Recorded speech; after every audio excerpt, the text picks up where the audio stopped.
Napakahayop mo, Alden. Isang emosyonal na tagpo ang naganap kamakailan sa pagitan ng dating magkasangga sa buhay na sina Catherine Bernardo at Alden Richards. Napag-alamang ang ari-arian na dating kanilang pinagsaluhang tirahan ay opisyal nang nakuha ng aktor. Ito ay matapos ang ilang buwang legal na usapin sa pagitan ng dalawa.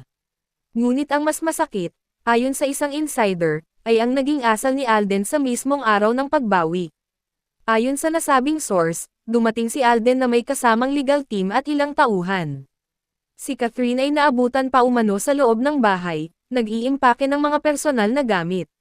Ngunit imbes na maayos na pag-uusap, tila naging tensyonado ang eksena.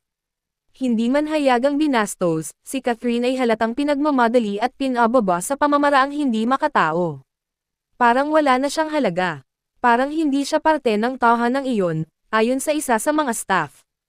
Tila wala raw puso ang mga titig ni Alden habang pinagmamasdan si Catherine na naglalabas ng kahon ng alaala. May mga bulong-bulungan pang halos matisod si Catherine habang inilalabas ang kanyang gamit.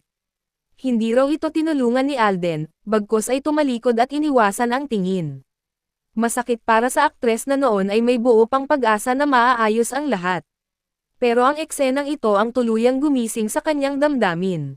Nakita ng lahat kung paano siya kumapit sa isang larawan na magkasama sila ni Alden.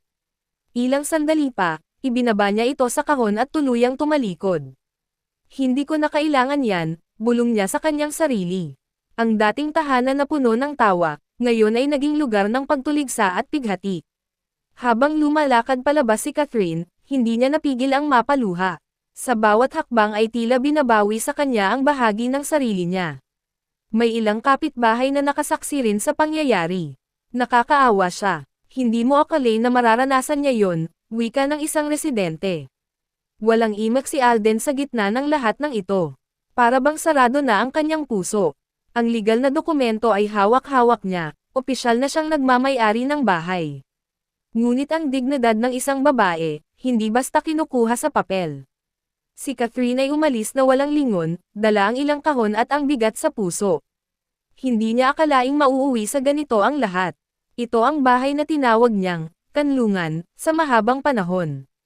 Ngunit ngayon, isa na lamang itong estruktura na puno ng alaala. Maging ang mga aso nilang minsang alaga ay iniwan niya roon. Sa kanya na ang lahat. Basta ako, aalis na, sabi niya sa kanyang driver. Sa social media, marami ang nagpakita ng suporta kay Catherine. Umulan ng mensahe ng pagmamahal at pagdamay. #JusticeForCatherine ang naging trending hashtag. Ngunit sa kabila ng suporta, nananatili pa rin siyang tahimik. Ayon sa kanyang malapit na kaibigan, kailangan niya ng oras upang makapagpahinga. Hindi raw niya gustong magsalita habang puno pa ang puso ng sakit.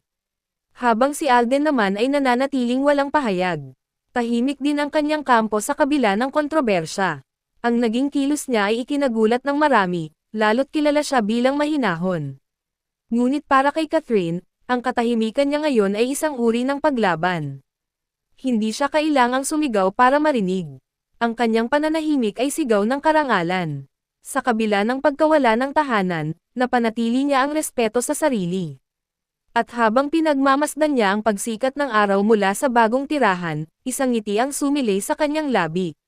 Hindi man akin ang bahay, akin pa rin ang bukas, mahinang sambit niya. Isang simula ng bagong yugto para kay Catherine Bernardo.